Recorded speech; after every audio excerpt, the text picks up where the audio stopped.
UP में codeine युक्त cup सिरफ की अवैध तस्करी की जांच का दायरा बढ़ता जा रहा है। अब तक की जांच में सामने आया कि यह कारोबार पश्चिम से पूर्वांचल के जिलों में शिफ्ट हुआ है।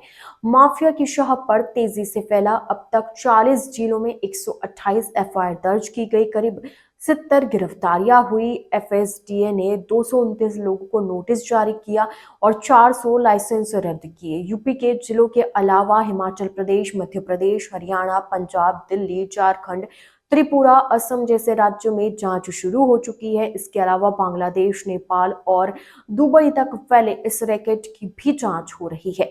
ईडी की भी एंट्री हो चुकी है। एसटीएफ और विभिन्न जिलों की पुलिस अपने स्तर से जांच कर रही है। खास बात यह है कि नशे के तौर पर इस्तेमाल होने वाली इस सिरप को लेकर एक भी मामला एनडीपीएस एक्ट में दर्ज नहीं किया गया है। ऐसे में सवाल खड़ा होता है कि अब तक एसटीएफ ने क्या किया, एफएसडी और ईडी ने क्या किया, जिला पुलिस किस स्तर पर कार्रवाई कर रही है, किन किन लोगों की सीधी संलिप्तता सामने आ चुकी है, एजेंसियों को किन किन लोगों की तलाश है। यूपी एसटीएफ इस रैकेट की मुख्य जांच एजेंसी है।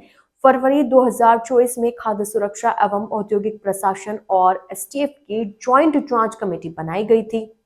यह कमेटी लखनऊ के सुशांत गोल्फ सिटी थाने में दर्ज पहली एफआईआर के बाद बनी थी। एफआईआर में धोखाधड़ी, जालसाजी, आपराधिक साजिश और सबूत नष्ट करने जैसी धाराओं का जिक्र था। यूपी एसटीएफ ने जांच के दौरान बड़ी कार्रवाई में कोडेन कफ सिरप जब्त किया था। इसके बाद सिरप बनाने वाली कंपनी अबोट ने इसकी बिक्री पर रोक लगा दी थी। साथ ही मार्केट में सिरप वापस मंगा लिए थे। अबोट का सबसे बड़ा स्टॉकिस्ट विभोर राणा था। विभोर ने करीब 30 करोड़ रुपए का सिरप सरेंडर कर दिया, लेकिन अबोट ने इस सिरप को वाराणसी के शुभम जायसवाल को दे दिया। इसके सप्लाई फर्जी तरीके से करते हुए इसे नेपाल और बांग्लादेश पहुंचाया गया। वहां ऊंचे दामों पर इस सिरप को बेचा गया। इसी दौरान सोनभद्र पुलिस ने चिप्स और नमकीन लदे एक ट्रक को पकड़ा, जिसमें ये कप सिर्फ तस्करी के लिए ले जाया जा रहा था।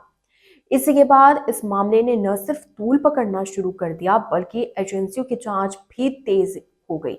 पिछले महीने एसटीएफ ने किंगपिन शुभम जायसवाल के करीबी अमित सिंह टाटा को लखनऊ से गिरफ्तार किया।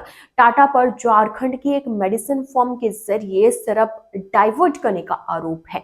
12 नवंबर को विभोर राणा और विशाल सिंह को सहारनपुर से गिरफ्तार किया गया। 2 दिसंबर को बर्खास्त कांस्टेबल आलोक प्रताप सिंह को यूपी एसटीएफ ने उस समय गिरफ्तार किया जब वह कोर्ट में सरेंडर करने की फिराक में था। एफएसडीए ने मैन्युफैक्चरिंग और डिस्ट्रीब्यूशन लेवल पर सख्ती बरती। शेल फर्म्स को निशाना बनाया जो कोडेन सिरप को मेडिकल सप्लाई के नाम पर नशे के बाजार में पहुंचा रही थी।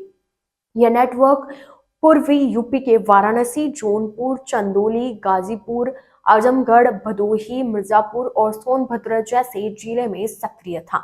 अकेले वाराणसी में 26 फर्म्स के खिलाफ 15 नवंबर को एफआईआर दर्ज की गई। इसके बाद 12 और फर्म्स पर केस दर्ज किया गया। एफएसडीए के एक अधिकारी ने बताया कि कोडेन कफ सिरप को नशे के रूप में इस्तेमाल को लेकर शिकायतें मिल रही थी।